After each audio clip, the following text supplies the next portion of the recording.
자, 오늘 이제 몇 번째 명령이죠? 22번째 명령입니다. 22번째 명령. 자, 오늘 명령은 어떻게 보면 우리 가장 또 실질적으로 우리한테 너무 필요한, 우리 교회에 너무 필요한 명령이 아닌가 우리 보게 됩니다. 오늘 명령이 뭐라고요? 일꾼을 보내달라고 청하라. 정말 이 말씀이 너무 저한테는 와닿는 명령인 것 같아요. 왜냐하면 정말 추수할 것은 너무 많고 해야 될 사역은 너무나 많지만 정말 일꾼이 너무나 적음으로 우리가 감당해야 될 것들을 감당하지 못하는 그 안타까운 어쩌면 그 주님의 그 심정, 또 주님께서는 그래서 우리로 하여금 기도하라고 하신 것이죠. 그러니까 추수와 일꾼들을 보내달라고 이 자체가 명령입니다. 우리가 이게 명령인지 다른 것들은 우리가 주님의 명령이라고 많이 이제 공감이 되는데 일꾼을 보내달라고 청하라라는 것 자체가 주님의 명령이라는 것들은 우리가 생각을 잘 못하는 그런 명령인 것 같아요. 이게 좀 그런데 그렇지만 또 돌아보면 너무너무 중요한 주님의 명령이구나. 그래서 예수님께서 우리에게 이렇게 기도할 것을 명령하신 것이죠. 그러니까 이건 우리가 계속해서 살펴보지만 주님의 명령은 우리가 해도 되고 안 해도 되는 문제가 아니라 우리가 반드시 해야 되는 거예요. 그렇죠? 주님의 명령은 반드시 우리가 순종해야 되는 명령들입니다. 자, 그래서 오늘 일꾼을 보내달라고 청하라. 이게 과연 얼마나 중요한 명령인지를 함께 우리 살펴볼 텐데요.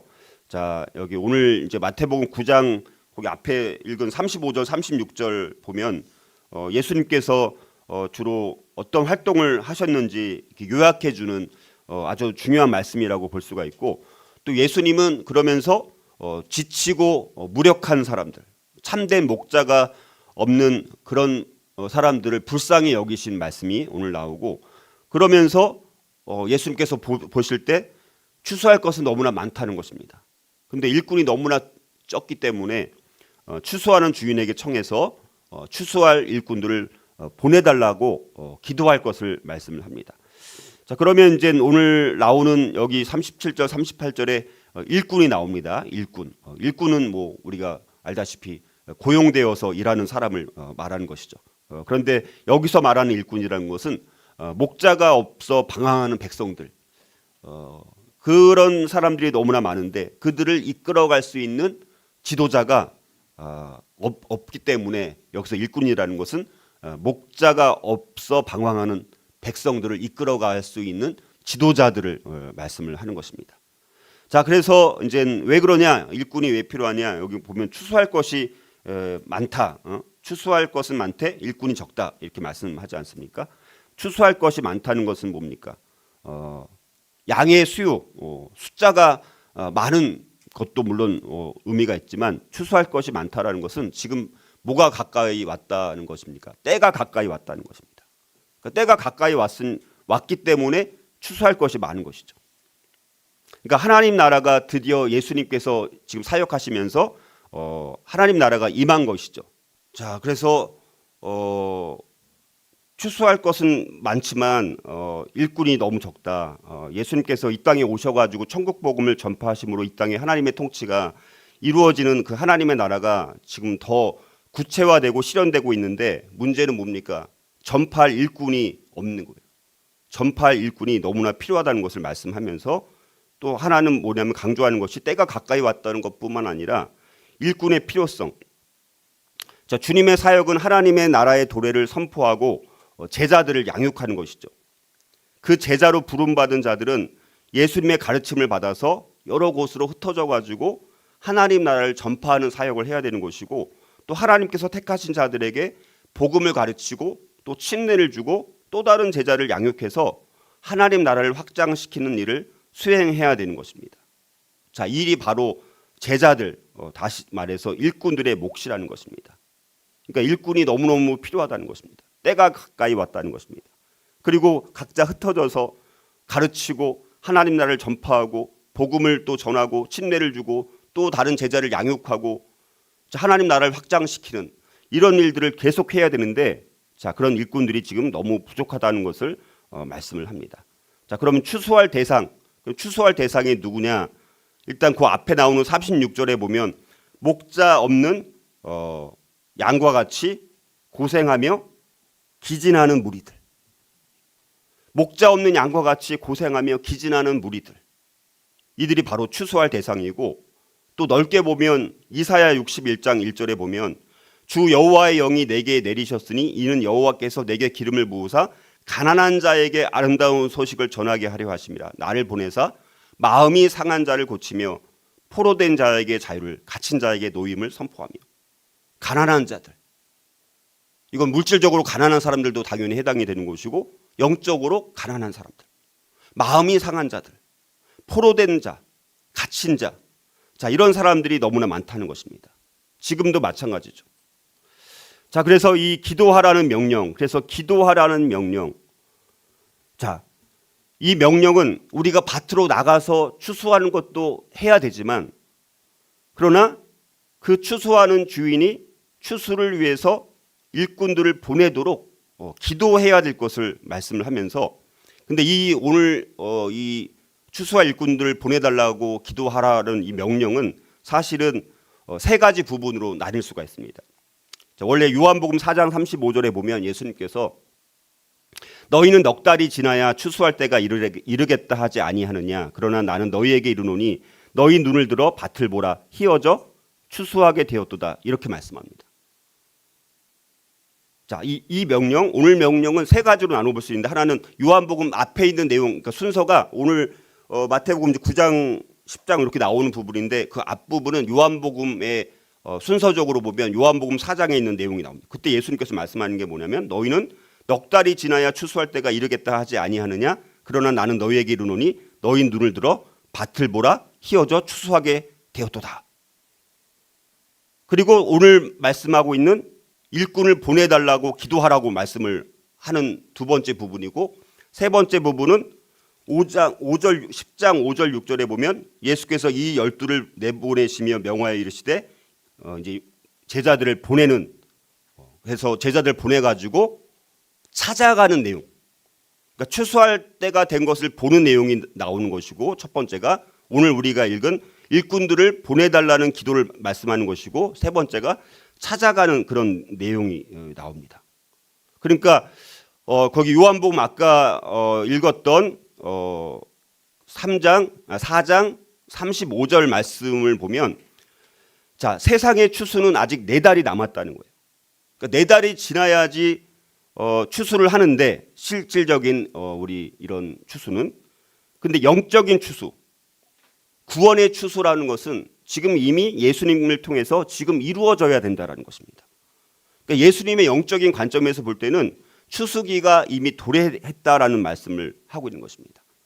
그러니까 예수님의 눈으로 보면 희어져 추수한 밭인데, 우리의 눈으로 보면 물론 우리가 진짜 열매를 맺는 추수할 때가 되는 그 논밭을 보는 그거는 우리 눈으로 보이는 거지만, 영적인 추수는 잘 보이지 않는 거잖아요. 근데 하나님 주님이 보실 때는 지금 희어져서 추수한 밭이 영적으로 볼 때는 너무나 많은 거예요. 그러니까 추수해야 될 밭들이 막 깔려 있는 것입니다. 영적으로 봤을 때. 그런데 문제는 뭡니까? 추수할 일꾼들이 없다.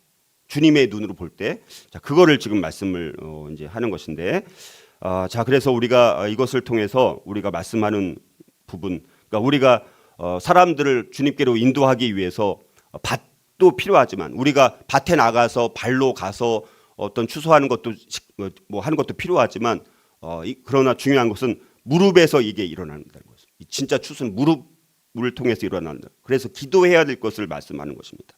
그러니까 추수할 것은 많지만 일꾼은 적다. 자, 그러니까 추수하는 주인이 수확하는 곳에 추수할 일꾼들을 보내주시도록 기도할 것, 이게 필수적이라는 것입니다. 근데 그 추수는 그분의 추수입니다. 하나님의 추수입니다. 자, 선교는 우리에게만 달려있는 것이 아니라는 거죠. 전도는 우리에게만 달려있는 것이 아닙니다. 추수의 주인이 누구라는 것입니까? 하나님이신 거예요. 그러니까 우리는 그 대신 기도하라는 요청을 받는 것이고, 우리는 씨를 뿌리는 것이고, 열매를 맺게 하시는 분, 진짜 수확하시고 추수하는 분은 하나님인 것을 말씀을 하고 있는 것입니다. 그래서 우리 성도들에게 중요한 것은 정말 합당한 일꾼들을 보내달라고 하나님께 간곡하게 기도하는 것이 중요합니다. 이게 주님의 명령입니다. 이거는 물론 두 가지입니다. 오늘 말씀 살펴보는 것은 하나는 내가 그런 일꾼이 되고 있는가, 그리고 또 하나는 추수와 일꾼들을 정말 보내달라고 간곡하게 하나님께 기도해야 될 것을 말씀을 하는 것입니다. 자, 그러면 이제 오늘 이제 적용으로 본론으로 들어가서 그러면 우리는 어떤 타입의 일꾼을 위해서 기도해야 되느냐라는 것입니다. 그렇죠? 그냥 일꾼들을 보내주십시오. 우리가 그렇게 기도하는 것이 아니라 그러면 어떤 일꾼들, 여러분들 교회에도 많은 분들이 왔다 갔다 막 이렇게 많이 하잖아요. 그러니까 많이 오는 것도 물론 필요하지만 많이 오되 어떤 일꾼들이 오느냐가 너무 중요한 거예요. 그냥 설익은 일꾼 아니면 준비되지 않은 일꾼, 오히려 문제를 일으키는 일꾼들도 있는 거예요. 여러 가지 종류의 일꾼들이 있는 것입니다. 그러니까 우리가 어떤 타입의 일꾼을 위해서 기도해야 되느냐, 오늘 그 8가지 아주 짧게 이게 되게 많은 것 같지만 다 설명하려면 너무 길지만 짧게 말씀을 좀 드리도록 할 테니까, 그래서 저는 우리가 이걸 뭐라고, 일꾼들을 위해서 어떻게 하라고요? 기도하라는 것입니다. 일꾼을 보내달라고 기도하라고 지금 말씀하는 거잖아요. 그렇죠?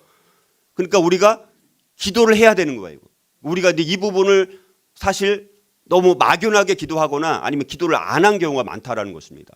그러니까 우리 교회에 맡겨주신 추수할 일들이 너무나 많잖아요. 그렇죠? 저는 너무너무 안타까워요. 우리 간절한 마음으로 간곡한 마음을 가지고 우리 교회에 주신 사명과 정말 비전을 우리가 이루기 위해서 우리 교회가 세워준 거니까 그 세워주신 목적대로 우리가 하나님 앞에 쓰임 받으려면 이 8가지 일꾼이 필요한 것입니다. 그냥 일꾼이 아니라 우리가 막연하게 기도하지 말라고 그러잖아요. 그렇죠? 구체적으로 기도를 해야 되니까 그 8가지를 간략하게 살펴볼 텐데, 첫 번째, 우리는 어떤 타입의 일꾼을 위해서 기도해야 되느냐. 첫째는요, 긍휼을 가지고 일하는 일꾼들을 구해야 돼요. 긍휼을 가지고 일하는 일꾼들. 자, 오늘 36절에 보면 무리를 보시고 불쌍히 여기시니 이는 그들이 목자 없는 양과 같이 고생하며 기진함이라, 이렇게 이제 말씀하고 있습니다. 자, 여기 보면 무리를 보시고 불쌍히 여기시니, 예수님께서 말씀하는 게, 예수님의 지금 눈은 무리를 보시면서 불쌍히 여기셨습니다. 근데 문제는 뭐냐면, 우리는 오늘날 이제 교회들은 대부분은 주님의 이런 긍휼의 마음을 가지고 사역을 해야 되는데, 저도 이제 큰 교회에 있어 봤잖아요. 그렇죠? 근데 너무 문제는 뭡니까? 프로젝트, 프로그램, 이런 거, 행사, 자, 이런 거에 더 많은 시간과 더 많은 재정과 더 많은 열정들을 쏟아붓고 있는 것입니다. 사람을 보고 긍휼히 여기는 마음으로 그 한 사람을 정말 참된 그리스도인으로 만들고 이렇게 해 가야 되는 것에 더 집중을 해야 되는데, 우선순위가 우리가 너무 이제 프로그램이라든가 어떤 행사 위주로 이렇게 가는 경향이 많다는 것입니다. 그래서 우리가 어떤 일꾼들을 위해서 기도해야 되냐면요, 일꾼은 먼저 봐야 됩니다. 볼 수 있어야 돼요. 예수님께서 무리를 어떻게 하셨습니까? 보시고. 근데 여기서 본다라는 것은 그냥 눈으로 보는 게 아닙니다. 우리도 얼마든지 보는 거죠. 맨날 눈으로 봐요, 안 봐요? 안 보고 싶어도 보이니까 보잖아요. 그렇죠? 근데 여기서 본다라는 것은 그들의 필요를 본다는 것입니다. 그들이 지쳐 있고, 그들이 그릇된 길로 가고 있고, 그들이 괴롭힘을 당하고 있고, 자, 그거를 먼저 일꾼은 볼 수 있는 일꾼이 필요한 것입니다. 자기만을 봐주기를 바라는 것이 아니라 다른 사람들의 필요를 보는 것입니다. 필요를 보는 것. 그들이 고통 가운데 있다라는 것, 삶 가운데 너무 지쳐 있다는 것, 잘못된 이데올로기로 인해서 정말 미혹된 길로 빠지고 있는 그런 사람들을 먼저 볼 때, 그런 동기가 일어날 때 우리가 그들을 돌보는 것이 시작이 되는 것이죠. 첫 번째는 그들의 필요를 보는 눈이 필요한 거잖아요. 첫 번째가. 근데 우리가 이제 다른 관점으로 우리가 보는 경우가 있는데, 그들의 필요를 먼저 볼 수 있는 눈이 필요합니다. 주님은 먼저 그들의 필요를 보신 거예요. 무리들을 보시면서. 그리고 두 번째, 예수님께서 그들을 향해서 관심을 가지신 거예요. 무리를 보셨습니다. 그렇게 그런 눈으로 필요를 보면서 보니까 그들이 어떻게 여겨지는 거예요? 불쌍히 여기는 거예요. 불쌍히 여겨지는 거예요. 그런 눈으로 보시니까. 불쌍히 여긴다라는 마음이 뭡니까? 고통을 공감한다는 뜻이거든요. 근데 고통을 공감한다라는 것은 제가 늘 말씀드리지만 불쌍히 여긴다는 말씀은 내장이 마치 창자가 찢겨지는 고통을 느끼면서 보는 눈을 말하는 것입니다. 오늘날 이런 눈을, 물론 목회자가 먼저 이런 눈을 가져야 되겠죠. 어찌됐든 창자가 찢어지는 것과 같은 그런 감정을 느끼는 그런 고통을 공감할 수 있어야 된다는 것입니다. 자, 그래서 예수님의 마음을 가질 때 우리가 전도나 선교나 사역에 대한 동기를 우리가 발견할 수 있다라는 것입니다. 그래서 전도와 선교 이런 사역을 하기 위해서는 먼저 우리가 예수님의 마음, 그래서 긍휼히 여기는 마음, 불쌍히 여기는 마음. 자, 그래서 그럼 긍휼이라는 성품과 관련된 것이죠. 또 이 예수님의 오늘 살펴보는 명령은 긍휼이라는 성품과 관련되어 있는데요. 긍휼의 정의를 한번 제가 말씀드리면 저와 여러분들이 이런 긍휼의 마음을 갖기를 원하고 또 우리 교회에 일꾼을 보내주시되 이런 긍휼의 마음을 갖고 있는 일꾼을 보내주십시오. 자, 긍휼이란 뭐냐? 나의 존재와 도움을 필요로 하는 사람을 보고 고통을 공감하고 필요를 채워줄 수 있는 기회를 붙잡아서 희생과 시간과 에너지와 돈 등의 대가를 실제적으로 지불하는 것. 이게 긍휼이라는 것입니다. 또 다른 말로 말하면 누군가 이웃이 되기 위해서는 긍휼히 여기는 마음만이 아니라 눈과 귀도 필요하고 우리의 심장 박동이 이웃의 고통을 보고 느끼고 섬길 수 있는 것이 우리가 긍휼이라고 할 수 있습니다. 그래서 정말 일꾼들이라면 이 첫 번째 오늘 이 긍휼의 마음만 가지고 있어도 반은 우리가 됐다라고 볼 수 있습니다. 저 여러분들이 우리 교회 앞으로 맡겨주신 사역이 너무나 많은데 추수할 것은 너무나 많지만 일꾼이 적음으로 주님 앞에 우리가 추수할 일꾼을 보내주소서라고 청하되 첫 번째는 긍휼을 가지고 일하는 일꾼들. 우리가 이걸 구체적으로 기도를 해야 됩니다. 그래서 우리가 벌써 지금이 몇 월 달입니까? 9월이에요. 9월도 벌써 9월 말이네요. 벌써. 이제 계절적으로 보더라도 9월, 10월은 우리가 추수의 계절이잖아요. 그래서 우리가 또 내년 사역을 위해서 지금부터 우리가 기도하면서 우리가 정말 뭐 빠르면 올해 안에라도 하나님께서 오늘 우리가 살펴본 8가지의 이렇게 준비된 일꾼들을 보내달라고 하나님 앞에 우리가 이 남은 몇 개월 동안 집중적으로 우리가 기도해서 우리가 정말 시간이 많이 없습니다.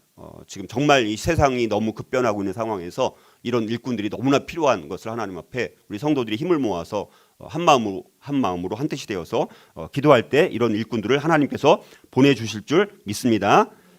자, 두 번째, 우리는 또 어떤 타입의 일꾼을 위해서 기도해야 되느냐? 두 번째는요, 모든 지역과 모든 세대를 초월해서 섬길 수 있는 일꾼들을 구해야 됩니다. 모든 지역과 모든 세대를 초월해서 섬길 수 있는 일꾼들을. 35절에 보면 예수님께서 모든 도시와 마을에 두루 다니사 이렇게 말씀합니다. 모든 도시와 마을에 두루 다니사. 예수님은 만민에게 구원의 소식을 전파하는 복음 전도자이셨죠. 온 마을, 온 도시. 예수님 하나님 나라의 복음의 메시지를 가지고 온 도시와 온 마을로 돌아다니시면서 정말 예수님은요, 동해 번쩍 서해 번쩍 그의 공생의 뭐 2, 3년 요 짧은 기간이지만 정말 거의 뭐 쉬지 않고 이 전도와 또 병 고치시는 것과 가르치는 사역을 위해서 온 동네, 온 도시, 온 마을로 돌아다니신 것을 보게 됩니다. 바울도 디모데전서 2장 1절 2절에 보면 이렇게 말씀합니다. 그러므로 내가 첫째로 권하노니 모든 사람을 위하여 간구와 기도와 도구와 감사를 하되 임금들과 높은 지위에 있는 모든 사람을 위하여 하라. 이렇게 말씀하면서 모든 사람을 위해서 간구와 기도와 도구와 감사를 하되. 그러니까 여기서 모든 사람이라는 것은 어떤 인종이나 국적이나 사회적 지위 이런 거를 구별하지 않는 것을 말씀하는 거예요. 기도의 대상을 생각함에 있어서 인간의 관습과 제도를 초월해야 되는 것을 말씀하면서 모든 세대, 모든 지역을 초월해서 적용되는 명령을 말씀하고 있습니다. 그러니까 우리가 너무 지역적으로 너무 편협한 마음으로 섬기는 일꾼들보다는 모든 지역, 어떤 곳이라도 또 모든 세대, 나는 뭐 애들 싫어해, 나는 또 뭐 나이 드신 분은 싫어해, 뭐 이런 마음, 이런 선입관, 이런 편견이 전혀 없는 모든 지역과 모든 세대를 초월해서 섬길 수 있는 그런 폭넓은 시야를 갖고 있는 일꾼들이 필요하다라는 것입니다. 그래서 우리가 모든 지역과 모든 세대를 초월해서 섬길 수 있는 일꾼들을 구해야 되는 것입니다. 자, 세 번째로 우리는 또 어떤 타입의 일꾼을 위해서 기도해야 되느냐? 셋째는요, 모든 성도들을 강건하게 하는 일꾼들을 구해야 돼요. 모든 성도들 강건하게 만든. 자, 35절에 또 보면 예수님께서 어디서 가르치셨습니까? 회당에서 가르치시며 다니셨습니다. 자, 예수님은 당시 유대 학자들, 서기관들, 바리새인들, 대제사장들과는 전혀 다른 권세 있는 새로운 교훈으로 사람들을 가르치면서, 특별히 우리가 앞에 계속 예수님의 명령 살펴보면서 산상수훈에 나오는 명령들을 많이 살펴봤던 것입니다. 차원이 다른 가르치는 것을 통해서 사람들을 가르치는 것이 굉장히 중요합니다. 가르치는 것을 통해서 강건해질 수 있는 것입니다. 자, 그래서 성도들은 기본적으로 일꾼이라면 예수님의 제자로서 다른 제자를 또 삼는 것에 힘쓸 수 있어야 됩니다. 그런 것 중에 제자 양육을 하고 가르치는 이 사역을 해야 되는 것입니다. 또 갈라디아서 6장 10절에 보면 모든 이에게 착한 일을 하되 더욱 믿음의 가정들에게 할지니라, 이렇게 말씀을 합니다. 자, 우리가 여기 보면 모든 이에게 착한 일을 하되 당연히 그렇게 해야 되는 거지만 더욱 믿음의 가정들에게 할지니라, 이렇게 말씀하고 있습니다. 자, 이렇게 말한 이유는 뭡니까? 자, 믿는 사람들, 자기가 그리스도인이라고 고백하는 사람들이 삶 가운데서 복음에 대한 간증이 있거나 열매가 없는 이런 사람들을 보게 되면 오히려 그런 사람들이 걸림돌이 될 수가 있는 거잖아요. 그러니까 일단 믿는 사람들, 우리 교회 성도들, 그러니까 이거는 전도라는 측면보다도 우리 안에 다른 지체들을 어떻게 강건하게 만들 수 있느냐. 그래서 다른 사람들이 한 사람 한 사람이 강건해지면 누가 오더라도 강건해지고 성숙해진 성도들을 통해서 그들이 더 교회 안에 정착할 수 있는 가능성이 많아지는 것입니다. 근데 교회 안에 연약한 지체들이 많고 성숙하지 못한 성도들이 많으면 또 와도 어떻게 합니까? 오히려 상처받고 떠나서 이제는 걸림돌이 되는 거예요. 오히려 성도들이 걸림돌이 될 수 있다는 것입니다. 자, 그래서 이 모든 다른 지체들을 강건하게 만들 수 있는, 양육하고 가르칠 수 있고 섬기고 돌볼 수 있는 그런 일꾼들을 우리가 기도를 해야 되는 것입니다. 근데 와가지고 일꾼이라고 했는데 오히려 문제를 일으키고 교회를 분리시키고 교회를 약화시키는 잘못된 일꾼들이 얼마든지 있을 수 있다는 거예요. 그러니까 우리가 정말 오늘 살펴본 8가지가 너무 중요한 거예요. 우리가 이렇게 8가지 요소를 갖고 있는 일꾼들이 있을 때 얼마나 하나님께서 역사를 하시겠습니까? 자, 그 다음에 또 우리는 또 어떤 타입의 일꾼을 위해서 기도해야 되느냐? 넷째는요, 하나님 나라를 전파하며 확장시키는 일꾼들을 구해야 돼요. 천국 복음을 전파하며 확장시키는 일꾼들을 구해야 합니다. 예수님께서 이 세상에 오신 목적이 뭡니까? 하나님 나라를 세우시고 그 나라를 확장하기 위해서 예수님께서 오신 것입니다. 그래서 천국을 확장하기 위해서 예수님께서 하신 게 뭡니까? 가르치시고 복음을 전파하고 모든 병과 모든 약한 것을 고쳐주시는 일을 한 것이죠. 오늘 35절에 보면 천국 복음을 전파하시며 두루 다니셨습니다. 그러니까 오늘 읽은 이 본문, 예수님께서 하신 일들, 요게 우리가 따라가야 되는 일꾼들의 모습이고 그런 일꾼들을 우리가 기도해야 되는 것입니다. 천국 복음을 전파하시면서 두루 다니셨습니다. 예수님은 하나님 나라에 대한 가르침을 그분의 사역도 처음에 하신 것도 그런 사역이었습니다. 그리고 너희는 먼저 그의 나라와 그의 의를 구하라, 이렇게 명령하시기도 했습니다. 제자들에게 나라가 임하시오며라고 기도하라고 가르치시기도 했습니다.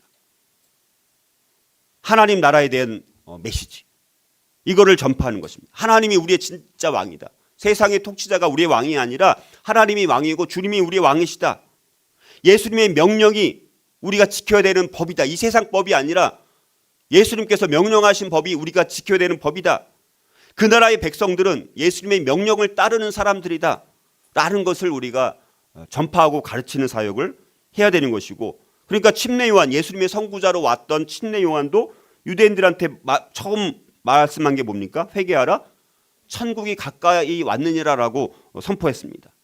그리고 사도 바울 같은 경우도 그의 사역의 맨 마지막에 마지막 소식이 뭐라고 나와 있습니까? 사도행전 28장 30절 31절에 보면 바울이 온 이태를 자기 셋집에 머물면서 자기에게 오는 사람을 다 영접하고 하나님의 나라를 전파하여 주 예수 그리스도에 관한 모든 것을 담대하게 거침없이 가르치더라. 사도행전의 맨 마지막에 사도 바울이 한 게 뭡니까? 하나님 나라를 전파했다는 거.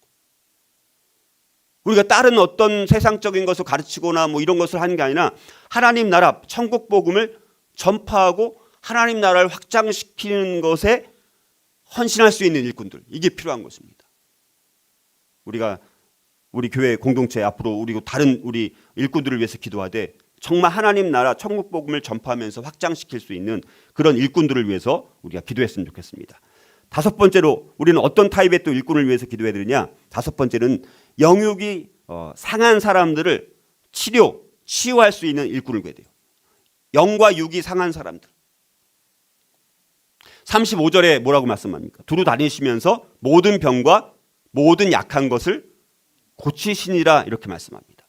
예수님께서 병 고치신 이런 여러 유형들 여러 가지 말씀합니다. 마태복음 4장 24절에 보면 사람들이 모든 앓는 자, 뭐 각종 병에 걸려서 고통당하는 자, 귀신 들린 자, 뭐 간질하는 자, 중풍병자들을 데려오니 그들을 고치시더라 이렇게 말씀합니다.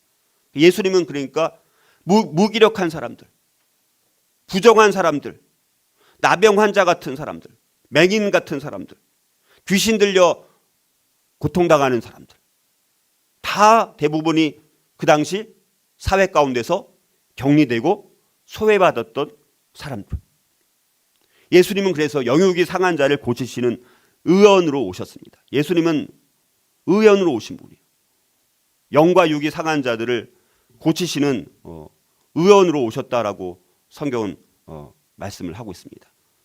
지금도 사람들은 이렇게 누군가 관심을 갖고 자기를 위로해주고 또 아픈 것을 치유해주시고 필요를 채워주시는 그런 일꾼들을 너무너무 많이 필요로 하는 그런 세상입니다. 그러나 그들을 섬길 수 있는 일꾼이 없음으로 인해서 너무나 외롭고 고통당하고 소외당하는 사람들이 많다는 것을 우리가 늘 기억을 해야 됩니다. 자, 예수님께서 어찌됐든 영육이 상한 자를 고치시는 의원으로 오신 것처럼 우리도 다른 이들을 우리가 함께 기도를 통해서 위로해주고 여기서 치료한다는 것이 꼭 뭐 병을 고친다는 의미뿐만 아니라 외로운 사람들을 우리가 격려해주고 위로해주고 또 우리가 정말 기도 사역을 통해서 치유 사역을 통해서 병 고침을 받는 일들도 일어나게 하는 일들을 우리가 또 해야 되는 것이죠. 그래서 육체적인 병이든 영적인 병이든 이런 것들을 고칠 수 있는. 그런데 중요한 것은 뭡니까? 이런 모든 병들도 다 근본적으로 또 우리가 들여다보면 영적인 병과 밀접한 연관이 있다. 그러려면 죄 가운데 있는 사람들은 죄 문제가 해결되어야 되고 구원받지 못한 사람들은 구원을 받음으로 우리가 새로운 인생을 시작할 수 있도록 우리가 돕는 이런 치료와 치유의 사역. 그래서 우리가 또 우리 교회 사역이 또 뭐 금요 기도회라든가 우리가 또 정말 기도할 때마다 우리 아픈 자들이 정말 낫는 역사들이 우리 가운데 정말 일어나서 우리가 영역이 상한 사람들을 치료하고 치유할 수 있는 일꾼들을 우리가 그런 일꾼들이 되고 그런 일꾼들을 보내달라고 우리가 기도해야 되는 것입니다. 자, 여섯 번째로 어떤 타입의 일꾼을 위해서 기도해야 되느냐? 여섯 번째는요. 서로 화목하게 지내는 일꾼을 구해야 돼요. 서로 화목하게 지내는 일꾼. 아무리 능력이 많고 정말 굉장한 일을 하는 분들이 계실 수가 있습니다. 그렇죠? 많은 영향력을 끼칠 수 있는 일꾼이 올 수 있어요. 근데 문제는 뭐냐면 공동체 안에서 화목하지 못하는 경우가 있습니다. 자, 이런 경우에는 아무리 그 사람이 능력이 많다라고 하더라도 화목하지 못한 것만큼 그 성도들, 그 공동체에게 해로운 것은 없다는 것입니다. 자, 그래서 예수님께서도 제자들을 위해서 기도하실 때 그 지체들 간의 사랑을 강조하셨습니다. 요한복음 17장 21절에 보면 아버지여 아버지께서 내 안에 내가 아버지 안에 있는 것 같이 그들도 다 하나가 되어 우리 안에 있게 하사 세상으로 아버지께서 나를 보내주신 것을 믿게 하옵소서. 이렇게 기도할 것을 기도하셨습니다. 예수님도 직접 기도하신 것이 제자들 안에 주님을 사랑하는 사람들 간에 먼저 서로 하나 될 것을 기도하셨다는 거죠. 그러니까 능력이 많은 것 그것보다 더 중요한 건 뭡니까? 서로 화목하게 지낼 수 있는, 다른 사람들과 화목하게 지낼 수 있는 일꾼이 너무 필요한 거예요. 교회 안에 화목과 화평이 있어야 되는데 그 사람이 와서 뭔가 일은 잘 되는 것 같은데 서로 상처를 주고 또 그렇게 갈등이 일어나고 화목하지 못하면 그거는 너무나 큰 오히려 해악이 될 수 있다는 사실입니다. 화목하게 지낼 수 있는 일꾼이 너무나 필요하다는 것입니다.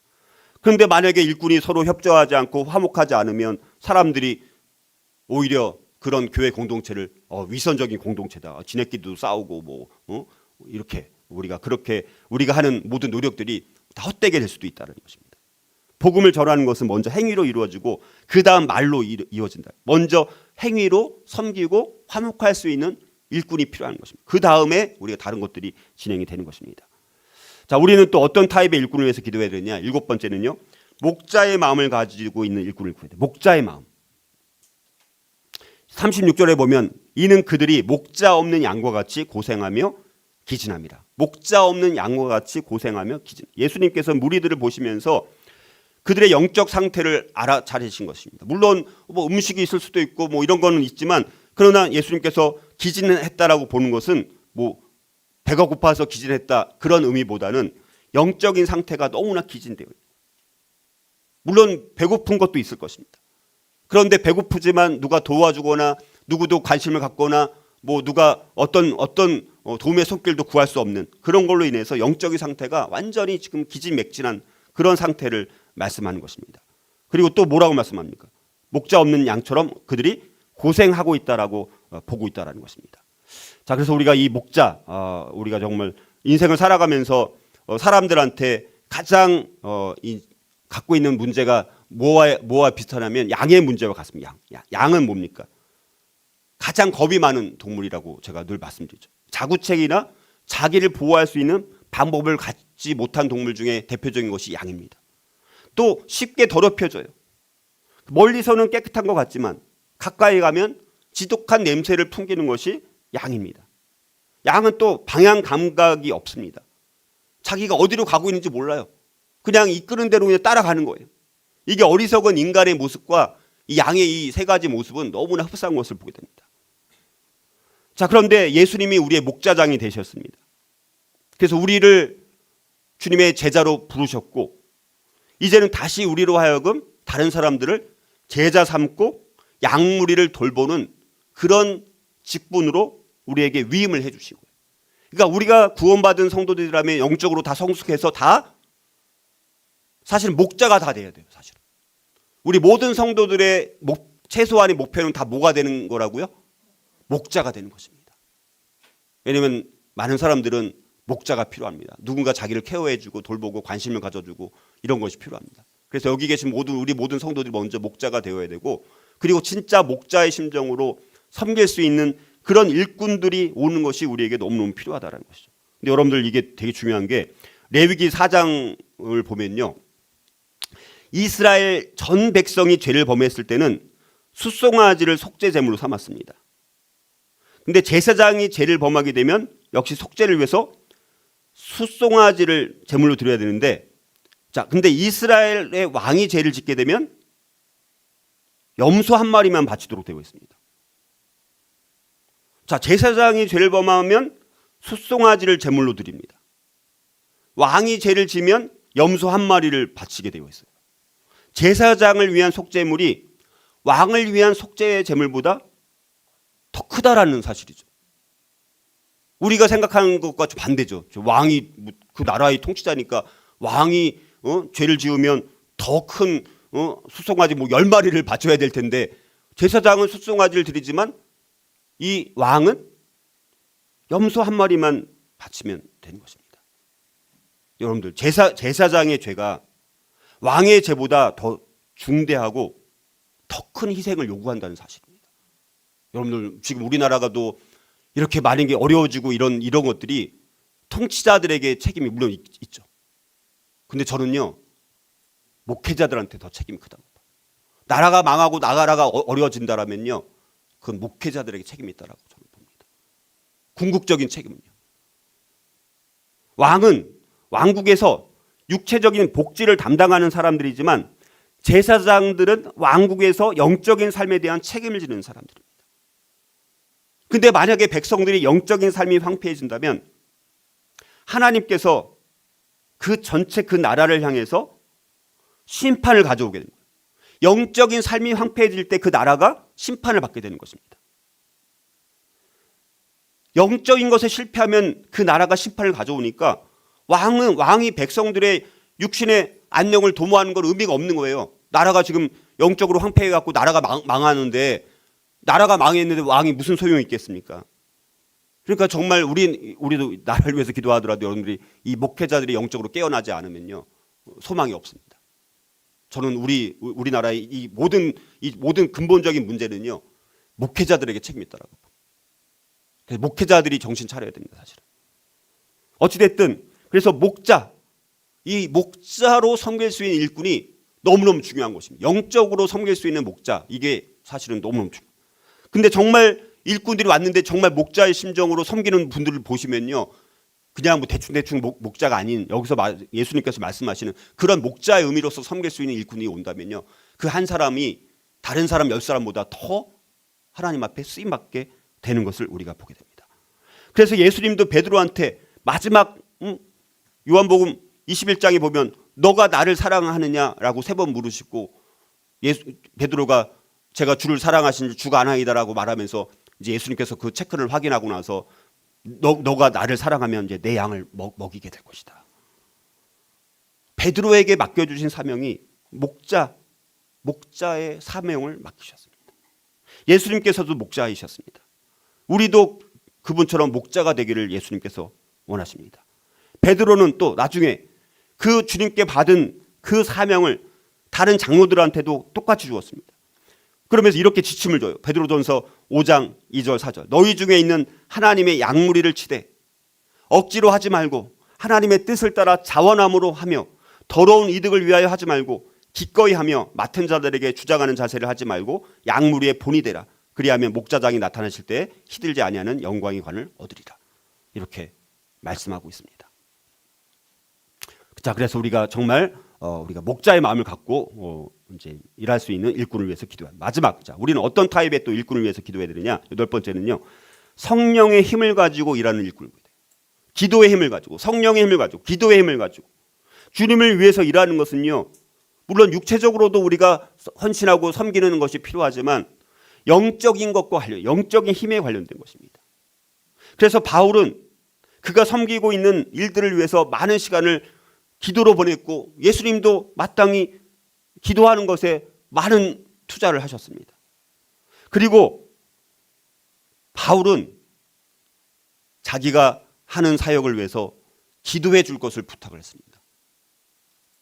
골로새 성도들한테 골로새서 4장 12절을 보면 그리스도 예수의 종인 너희에게서 온 에바브라가 너희에게 문안하니라. 그가 항상 너희를 위하여 애써 기도하여 너희로 하나님의 모든 뜻 가운데서 완전하고 확신 있게 서기를 구하나니. 이렇게 말하면서 또 바울도 또 다른 성도들에게 자기를 위해서 기도해 줄 것을 부탁을 했습니다. 저도 성도님들의 기도가 너무 필요합니다. 그리고 여기서 섬기는 목자들도 계시고 일꾼들이 계십니다. 그들도 기도가 너무나 필요합니다. 그리고 누군가 와서 반드시 자기 힘으로 섬기고 헌신하는 사람들은요, 반드시 지치고 나가 떨어지고 반드시 문제를 야기시킵니다. 자기 능력으로 자기 힘으로 일하는 일꾼이 누가 오면요, 처음에는 와, 참 되게 헌신적으로 섬기네 이렇게 우리가 막 박수치지만 그분이 조금 하다가 이제 지칩니다. 인간의 힘으로 자기 힘으로 하는 경우는요, 반드시 지치게 되었어요. 그리고 스스로 반드시 시험에 들게 되어 있습니다. 그러면 오히려 나중에 그걸로 인해서 더 교회가 어려움을 겪게 되는 경우가 있다는 거예요. 우리도 많이 경험하지 않았습니까? 성령의 힘을 갖고 기도의 힘을 갖고 일하는 일꾼들은 지혜롭게 일을 합니다. 무리하게 일하면 안 돼요. 그래서 제가 맨날 그런 말 너무 많이 막 할 때 제가 말리거든요. 너무 무리하게 하는 것은 조심해야 됩니다. 지치면요, 몸이 피곤하고 몸이 막 못 따라주면요, 영적으로도 영향이 있습니다. 그러니까 우리가 성령의 힘을 갖고, 저와 여러분들도 성령의 힘을 갖고 기도의 힘을 갖고 일해야지 이걸 버티지, 내 힘으로 하면요 분명히 지칩니다. 그래서 문제가 생기는 거예요. 문제는 그거를 다른 사람에게 영향을 끼치게 되어 있습니다. 그러니까 반드시 우리가 성령의 힘을 갖고 기도의 힘을 갖고 일하는 일꾼이 너무 필요하다는 것이죠. 자, 그래서 예수님도 기도하는 삶의 최우선순위를 두셨습니다. 그래서 오늘도 우리에게 말씀하는 것이 너무 추수할 것은 많은데 일꾼이 너무나 적어서 예수님이 보시더라도 안타까운 것입니다. 그러면서 그 제자들한테 말씀하는 것이 추수할 일꾼들을 보내달라고, 그 추수의 주인 되신 그분께 너희들을 기도하라. 기도해야 될 것을 우리에게 말씀하시는 것을 통해서 우리 교회가 일꾼이 지금 너무, 저도 말씀드리지만 일꾼이 너무나 부족합니다. 그리고 얼마 안 되지만 그래도 그나마 일꾼들이 계시니까 교회가 돌아가는 거예요. 그래서 늘 저는 감사하는 마음이 갖고 있는 거예요. 교회는 아직 연약하지만 그래도 몇 안 되시는 우리 성도님들이 그래도 일꾼으로 섬기는 모습들을 볼 때마다, 그래서 여기까지 유지가 되고 여기까지 오는 것이고, 또 우리가 이런 기초가 되어서 더 많은 신실한 일꾼들이 하나님께서 보내주시도록 기도함으로, 또 그런 새로 오는 일꾼들과 더불어서 우리가 한마음 한뜻이 되어서 우리 교회에 맡겨주신 사명, 비전, 우리가 감당할 것이 너무나 많습니다. 해야 될 일이 너무나 많아요. 머릿속에 막 아이디어가 막 너무너무 많고 해야 될 목록들이 너무나 많은데 제가 이걸 제가 할 수 있는 거는 한계가 있기 때문에 너무 이제 그것이 너무너무 마음이 아플 때가 너무나 많습니다. 시간은 점점 지나가고 물론 하나님께서 필요하신 대로 일하시겠지만, 그러나 제가 또 보이는 그런 눈으로 볼 때 해야 될 일이 너무나 많은데 그런 것들을 하지 못함으로 너무나 안타까워서 그게 힘들어요. 제가 새벽 예배를 하고 온라인 강의를 하고 예배를 드리고 설교를 하고 이런 게 힘든 게 아니라, 그런 하나님의 뜻을 더 이루기를 원하는데 그런 간절한 마음이 있는데 그런 갈급함이 있는데 그런 것들이 일꾼이 없으므로 진행이 안 될 때 그것이 힘든 것입니다. 제일 힘든 건 그거. 그래서 저와 여러분들이 정말 이런 일꾼들을 위한 기도를 오늘부터 각오를 하시고 할 수 있기를 주님의 이름으로 축복합니다. 기도는 이제 분명히 구체적으로 8가지 지침을 줬습니다. 우리가 어떻게 기도해야 되는지. 그래서 이 일꾼들을 위해서 우리가 정말 합심해서 기도할 때 이런 일꾼들을 보내주셔서 마지막 때 정말 우리 교회를 통해서 하나님께서 하시고자 하는 놀라운 일들이 이루어질 수 있기를 주님의 이름으로 축복합니다. 우리 이런 일꾼들을 위한 기도를 위한 선서를 우리 함께 했으면 좋겠습니다. 제가 또 읽어드리면 여러분들이 아멘으로 다시 한번 다짐을 결단해 주시면 좋겠습니다. 나는 다른 성도들로 하여금 주님을 위한 빛의 사신이 되도록 촉구하겠습니다. 나는 무리들을 다스리는 고난을 가진 자들을 위해서 기도하겠습니다. 나는 불신자들의 육체적 필요를 돕기 위한 방법을 찾도록 하겠습니다. 나는 잃어버린 영혼들을 위해서 기도하는 시간을 갖도록 하겠습니다. 나는 영적 지도자들을 위해서 기도하겠습니다. 나는 하나님이 추수지를 확장시켜 주시는 것을 깨닫도록 하겠습니다. 자, 이런 고백이 저와 여러분들의 고백이 될 수 있기를 주님의 이름으로 축복합니다.